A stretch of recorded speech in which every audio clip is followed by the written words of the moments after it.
जय श्री राधा कृष्ण भक्तों। आज मैं आपको बताऊंगी माता पार्वती के दो प्रश्न। बहू को परेशान करने वाली सास को कौन सी सजा मिलती है और मायके से कौन सी चीज ससुराल में लाने से गरीबी आ जाती है। एक समय की बात है कि एक बार माता पार्वती जी ने भगवान शिव से दो प्रश्न किए। पहला प्रश्न, बहू को परेशान करने वाली सास को कौन सी सजा मिलती है। दूसरा प्रश्न, कौन सी स्त्री के ससुराल में पैर रखते ही गरीबी आ जाती है। फिर माता पार्वती के प्रश्न सुनने के बाद भगवान शिव कहती है, पार्वती तुम्हारे दोनों प्रश्न बहुत ही महत्वपूर्ण हैं, क्योंकि जब कोई लड़की शादी के बाद बहू बनकर अपने वह माँ बाप जिन्होंने जन्म दिया, पाल कर इतना बड़ा किया, उन सबको हमेशा के लिए छोड़कर जब अपने ससुराल जाती है तो उस बहू के लिए उसके सास ससुर ही उसके माता पिता होते हैं। इसलिए हर सास ससुर को अपनी बहू को अपनी बेटी जैसा प्यार देना चाहिए। भगवान शिव कहते हैं, पार्वती अब मैं तुम्हें तुम्हारी दोनों प्रश्नों के उत्तर एक छोटी सी कहानी के माध्यम से दूंगा, फिर तुम पूरी तरह से संतुष्ट हो जाओगी। भगवान शिव कहते हैं, पार्वती एक गांव था। उस गांव में एक बुढ़िया रहती थी। वह बुढ़िया बहुत ही दुष्ट थी। उस बुढ़िया का एक बेटा था और एक बहू थी। बहू बेचारी बड़ी ही सीधी सादी थी। एक गाल पर मारने पर दूसरा गाल भी आगे करने वाली थी और बेटा भी माँ की हर बात ही मानने वाला था। तो होता क्या है, उस बुढ़िया का जो बेटा था उसे अपने गांव में कामकाज नहीं मिलता था। गरीबी का हाल था।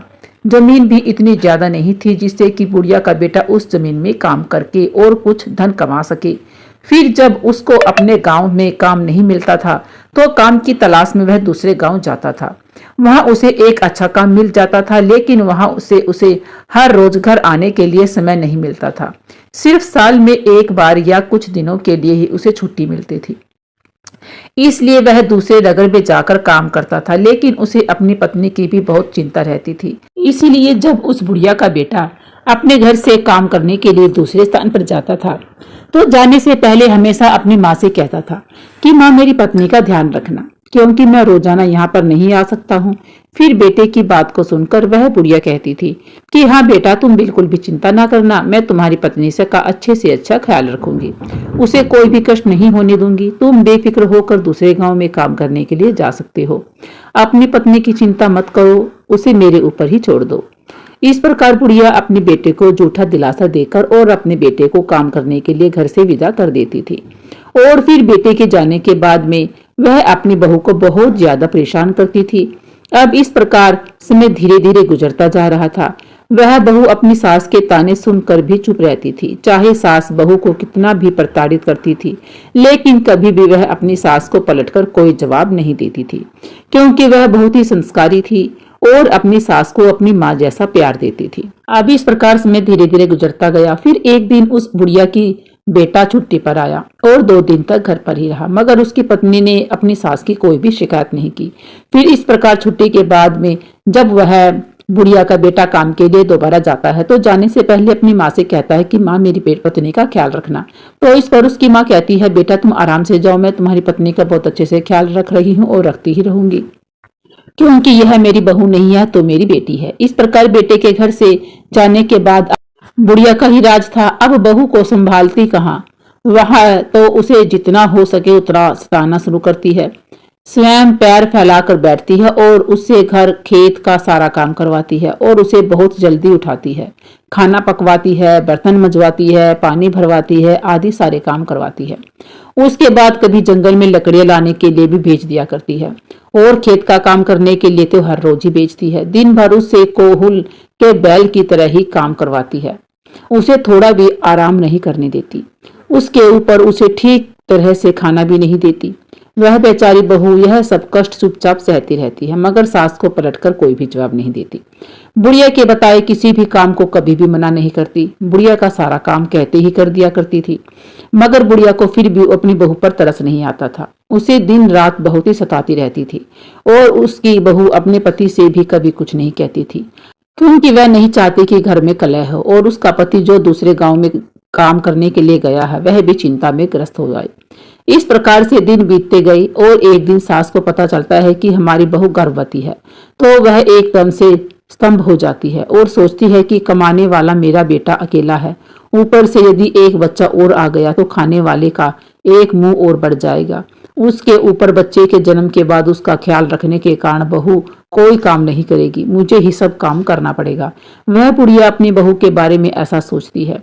हर सास तो यह चाहती है कि हमारे घर में जल्दी से जल्दी पुत्र या पुत्री आए, पोता पोती आए, लेकिन वह सास ऐसी बिल्कुल भी नहीं थी। वह नहीं चाहती थी कि हमारी बहू की कोख से कोई संतान जन्म ले। वह बुढ़िया अपनी बहू को पहले से भी ज्यादा सताने लगी, लेकिन बहू सारा काम करती, उल्टा जवाब नहीं देती। इस तरह से कुछ महीने बीत जाते हैं। फिर बहू के 9 महीने भी पूरे हो जाते हैं और उसकी प्रसूति होने का समय करीब आ जाता है। उसके पेट में दर्द होने लगता है। बहू प्रसव वेदना से व्याकुल होकर अपनी सास से कहती है कि माँ माँ माँ जी, लगता है कि बच्चा होने का समय नजदीक आ गया, आप जल्दी से दाई माँ को बुला लीजिए। इस पर सास कहती है कि दाई माँ की जरूरत नहीं है, मैं तुझे एक नींबू देती हूँ, यह नींबू ले और तू दूर जंगल में जाकर के इस नींबू को खा लेना, तुम्हें प्रसूति हो जाएगी। पर मेरी एक बात ध्यान से सुन लेना, यदि तेरी कोख से बेटा हो तो उसे लेकर घर आना, और अगर तेरी कोख से बेटी हो तो घर लेकर नहीं आना। भगवान शिव कहते हैं, पार्वती वह बेचारी वेदना से तड़पती हुई सास के द्वारा बताए हुए रास्ते पर चलती है और नींबू लेकर उस जंगल में चली जाती है जिस जंगल के बारे में उसकी सास बताती है। फिर वह जैसे ही नींबू खाती है, कुछ एक पल में उसकी प्रसूति हो जाती है और वह एक बेटी को जन्म देती है। बहू ने उस बेटी को बड़े प्यार से दुलारा, उसे दूध पिलाया। चूंकि बेटी नींबू खाकर पैदा हुई थी, इसलिए उस बहू ने अपनी बेटी का नाम निम्बावती रखा।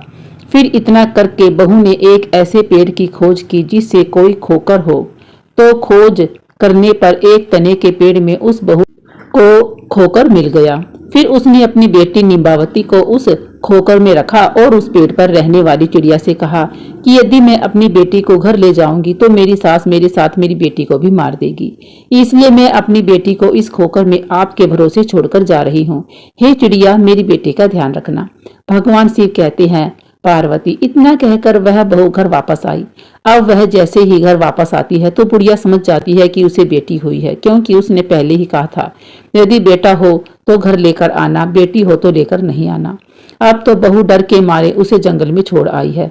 इस प्रकार वह बहू अपनी सास से कहती है कि माँ बेटी हुई थी इसलिए लेकर नहीं आई।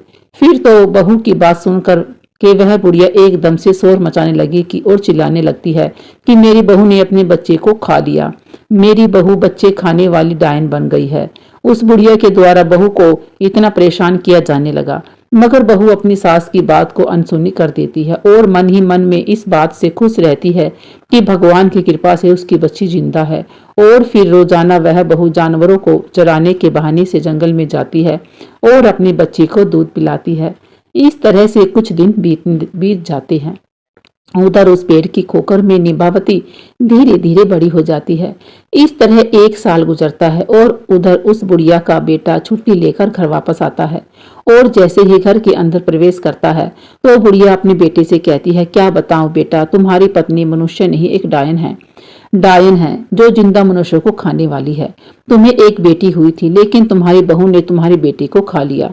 बेटा अपनी माँ के स्वभाव से भली भांति परिचित था, उसने समझ लिया कि जरूर माँ की कोई साजिश है और फिर उसने अपनी पत्नी से उस बेटा बेटी के बारे में कुछ भी नहीं पूछा और उधर बहू ने भी अपने पति से सास के बर्ताव के बारे में कोई बात नहीं बताई।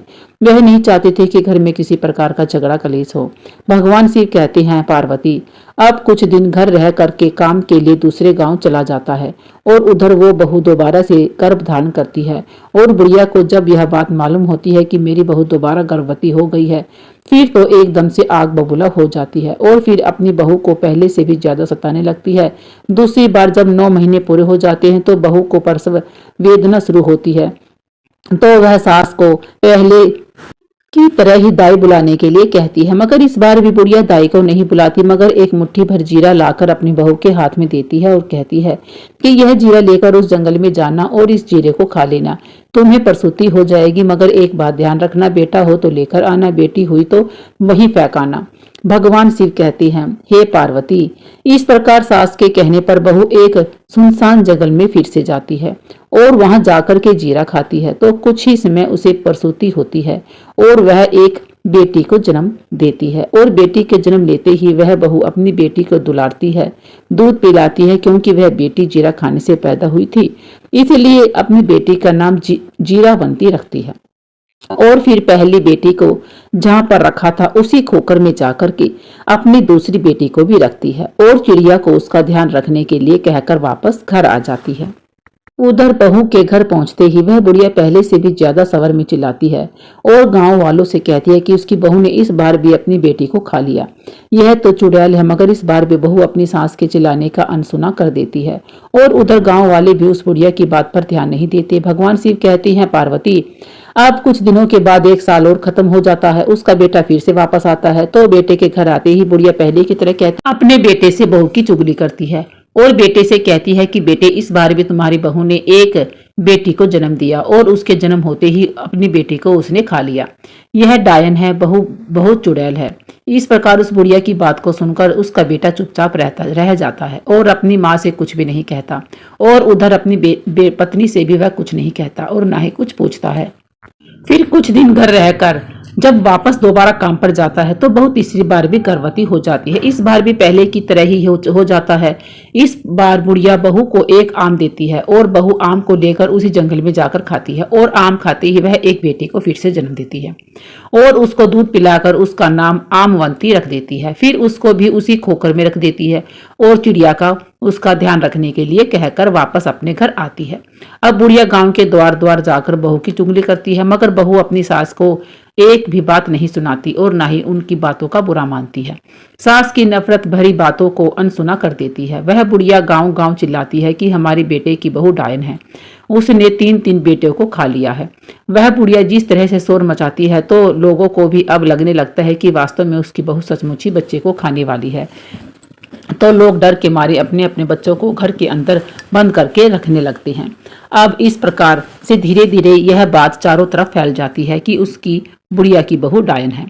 बुढ़िया का बेटा जिस नगर में काम करता था उसको भी यह बात सुनने को मिल जाती है कि उसकी बहू डायन है और वह यह बात सुनकर बहुत परेशान हो जाता है और तुरंत ही मालिक से अनुमति लेकर अपने गांव वापस आता है। उधर बुढ़िया का बेटा गांव आता है और इधर उस राज्य के राजा के कानों तक यह खबर पहुंच जाती है। तो राजा सिपाही भेजकर बुढ़िया को दरबार में बुलाते हैं और सारी बातों की छानबीन करते हैं। तो बुढ़िया मिर्च मसाला लगाकर राजा से कहती है, क्या बताऊं महाराज, मेरी बहू बहुत ही बड़ी डायन है, बच्चे खाने वाली चुड़ैल है, उसने मेरी 3 पोतियों को जिंदा खा लिया। फिर तो उस बुढ़िया की बात को सुनकर राजा सिपाहियों को आदेश देता है कि चौराहे पर एक सूली लगाओ और बुढ़िया की बहू जहां कहीं भी है उसे जाकर ले आकर आओ और शीघ्र ही सूली पर चढ़ाओ। इस प्रकार राजा के सिपाही आज्ञा का पालन करते हैं। फिर तुरंत ही सूली बनाते हैं और जाकर बुढ़िया की बहू को दरबार में लेकर आते हैं। फिर राजा बहू से पूछता है, क्या तुम्हारी सास सच कहती है? क्या तुमने अपनी 3 बेटियों को जिंदा खा लिया है? मगर राजा की बात को सुनकर वह बहू चुपचाप नीचे सिर झुकाए खड़ी रहती है। फिर तो बहू को चुपचाप देखकर राजा को विश्वास हो जाता है। फिर राजा तुरंत ही अपने सिपाहियों को उस बहू को सूली पर चढ़ाने का आदेश देता है। तो सिपाही उसे लेकर के चौराहे पर जमा होते हैं। वहां राजा और बाकी लोग भी इकट्ठा हो जाते हैं। भगवान शिव कहते हैं, पार्वती इधर बहू को सूली चढ़ाने की तैयारी चलती है तो उधर उसका पति भी घर पहुंचता है और वह घर जाकर देखता है कि घर में माँ और पत्नी नहीं है। घर पर ताला लगा हुआ है तो वह और परेशान हो जाता है। फिर पड़ोसियों से पूछताछ करता है तो पड़ोसी बताते हैं कि तुम्हारी माँ और बहू को राजा ने दरबार में बुलाया है। फिर तो बुढ़िया का बेटा घबरा कर राजा के दरबार की तरफ भागता है। वहां जाकर उसे पता चलता है कि उसकी पत्नी को सूली पर चढ़ाने के लिए चौराहे पर लेकर गए हैं। फिर वह बुढ़िया का बेटा तेजी से दौड़कर उस चौराहे पर पहुंचता है। फिर जैसे ही चौराहे पर पहुंचा तो क्या देखता है कि चौराहे पर राजा सारी प्रजा इकट्ठी है और कुछ ही पल में उसकी पत्नी को सूली चढ़ाया जाने वाला है। फिर तो वह बुढ़िया का बेटा तुरंत ही राजा के सामने जाकर खड़ा होता है और हाथ जोड़कर प्रार्थना करता है, महाराज दया करें, कुछ देर के लिए मेरी पत्नी को सूली पर चढ़ाना रोक दीजिए। मुझे एक बार अपनी माँ और पत्नी से सच बात पूछने दीजिए। यदि मेरी पत्नी अपराधी है तो मैं स्वयं कहूंगा कि उसको सूली पर चढ़ा दे। इस प्रकार राजा को कुछ दया आती है और वह राजा अपने सिपाहियों कुछ देर के लिए सूली पर चढ़ाने का आदेश रोक देता है। फिर तो बुढ़िया का बेटा अपनी माँ से पूछता है, माँ भगवान के लिए सच बताओ। तो बुढ़िया अपनी बेटे से भी झूठ बोलती है और उससे कहती है कि हाँ तेरी बहू डायन है, तेरी बहू ने 3 बेटियों को खा लिया है। मगर उस बुढ़िया की बेटे को अपनी माँ पर विश्वास नहीं होता क्योंकि वह जानता था कि उसकी पत्नी बहुत ही अच्छी है, संस्कारी है, कभी झूठ नहीं बोलती, माँ की बहुत सेवा करती है, बच्चों को देखने के लिए दिन रात तरसती है। फिर ऐसी माँ अपने बच्चे को खाकर डायन कैसे बन सकती है? ऐसा सोचकर उस बुढ़िया का बेटा अपनी पत्नी को कसम देकर पूछता है कि तुम मुझे सच बताओ, मुझसे झूठ ना बोलना। इस प्रकार उस बुढ़िया की बेटे की बहू शुरू से लेकर अंत तक की सारी कहानी, सारी बातें अपने पति को बताती है, लेकिन कोई भी उसकी बातों को सच मानने के लिए तैयार नहीं होता। तो वह कहती है, सच्चाई क्या है आप अपनी आंखों से देख लीजिए। और वह अपनी बेटियों को प्यार से आवाज देती है, नींबावती मेरी बिटिया संकट में मेरी रक्षा करना, जीरावती मेरी बेटिया संकट में मेरी रक्षा करना, आमवती मेरी बेटिया संकट में मेरी रक्षा करना। भगवान शिव कहती है, पार्वती।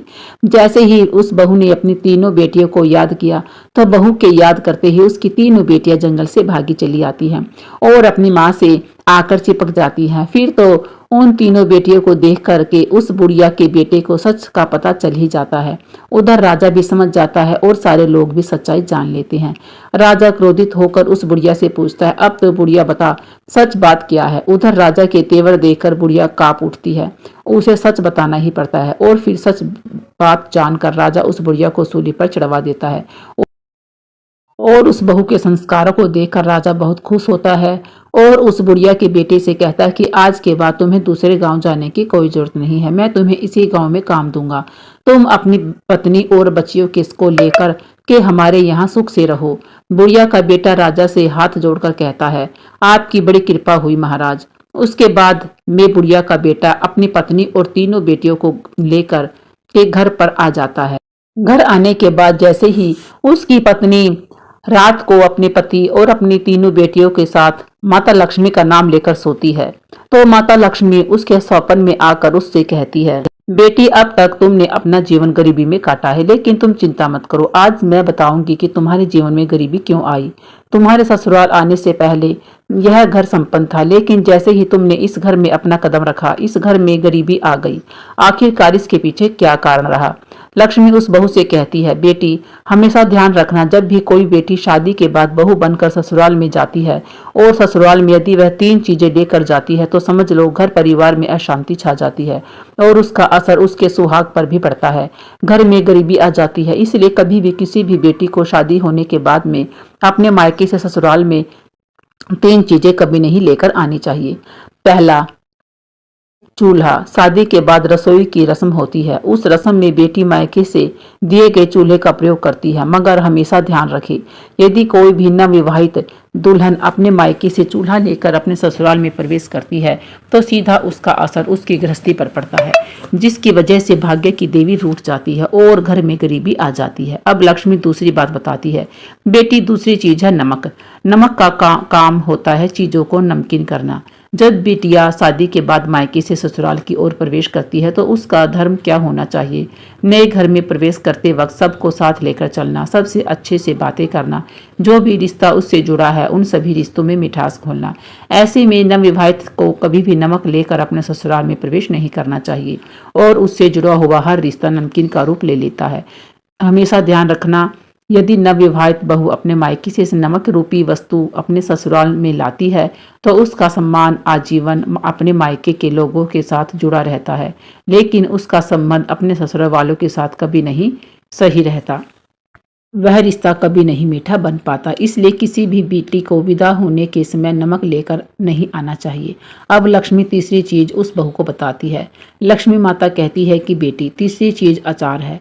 माँ बाप बेटियों को शादी के बाद विदा करते हुए माता पिता उसके पसंदीदा अचार को बनाकर भेज देते हैं, लेकिन हमेशा ध्यान रखो अचार खाने में खट्टा होता है, वैसे ही वो पत्नी के बीच के रिश्तों में भी खटास पैदा कर देता है, परिवार में भी खटास पैदा कर देता है। कभी कभी यह खटास इतनी गहरी हो जाती है कि पति पत्नी के बीच में भी खटास हो जाती है और पति पत्नी तलाक तक पहुंच जाते हैं। इसलिए इस बात का विशेष रूप से ख्याल रखना चाहिए कि शादी के बाद विदा होते वक्त अपने मायके से कभी भी अचार जैसी कोई वस्तु नहीं लानी चाहिए। और जब तुम्हारी शादी हुई थी तो तुम्हारे माता पिता ने यह तीनों ही चीज तुम्हें दी थी, इसलिए इसकी वजह से ही तुम्हारे घर में अशांति रही, तुम्हारे घर में गरीबी आई, तुम्हारे भाग्य की देवी रूठ गई, लेकिन तुम्हारे संस्कार बहुत अच्छे रहे। तुमने लौट कर कभी भी अपनी सास को जवाब नहीं दिया और तुम्हारे सास ने तुम्हें प्रताड़ित किया, जिसके कर्मों का फल तुम्हारी सास को मिला। और तुम्हारे सुशील स्वभाव की वजह से, तुम्हारे संस्कारों की वजह से मैं तुम्हें आशीर्वाद देती हूँ कि आज के बाद कभी भी तुम्हारे घर में गरीबी नहीं रहेगी। तुम दोनों का जीवन पूरी तरह से सुखद हो जाएगा। लक्ष्मी इतनी बात कहकर अंतर्धान हो जाती है। उधर उस बहू की आंख खुल जाती है और सुबह होने का इंतजार करने लगती है। रात भर उस बहू को नींद नहीं आती। अब जैसे ही सुबह होती है तो राजा के सिपाही सुबह होते ही उस बुढ़िया के बेटे को बुलाने के लिए आ जाते हैं और कहते हैं, चलो तुम्हें राजा ने बुलाया है। जैसे ही वह बुढ़िया का बेटा राजा के दरबार में पहुंचता है, क्योंकि लक्ष्मी कृपा हो चुकी थी, इसलिए राजा अपने दिए हुए वचन के अनुसार उस बुढ़िया के बेटे को अपने राज्य में एक अच्छी सी नौकरी दे देता है। और फिर बड़ी ईमानदारी के साथ में वह बुढ़िया का बेटा उस राजा के यहाँ पर नौकरी करता है और अपनी पत्नी और अपनी तीनों बेटियों के साथ बड़ी सुखपूर्वक शांतिपूर्वक जीवन बिताता है। भगवान शिव कहते हैं, पार्वती अब तुम अपने पहले प्रश्न का उत्तर सुनो। तुम्हारा पहला प्रश्न था, बहू को परेशान करने वाली सास को कौन सजा मिलती है। तो समझ लो, जो सास अपनी बहू को परेशान करती है, हर समय घर में कलह उत्पन्न करती है, तो ऐसी सास को उसके कर्मों के आधार पर सूली पर चढ़ाया जाता है, जैसे ही उस बुढ़िया को चढ़ाया गया। भगवान शिव कहते हैं, पार्वती अब तुम्हारा दूसरा प्रश्न था, कौन सी स्त्री को ससुराल में पैर रखने पे ही गरीबी आ जाती है। तो समझ लो, कभी भी शादी होने के बाद किसी भी नव दुल्हन को अपने मायके से 3 चीजें कभी भी नहीं अपने ससुराल में लानी चाहिए। नंबर 1 चूल्हा, नंबर 2 नमक, नंबर 3 अचार। यदि यह तीनों चीजें कोई भी नव दुल्हन अपने मायके से ससुराल में लाती है तो भाग्य की देवी टूट जाती है और उसके जीवन में गरीबी आ जाती है। तो दोस्तों, यह कहानी अपने परिवार में सभी को अवश्य सुनाई। मुझे पूरा विश्वास है कि इस कहानी को सुनने के बाद में सास बहू के बीच में झगड़ा नहीं होगा और घर में कभी भी गरीबी नहीं आएगी, भाग्य की देवी कभी भी नहीं रूठेगी। लाइक करें, शेयर करें और सब्सक्राइब जरूर करें।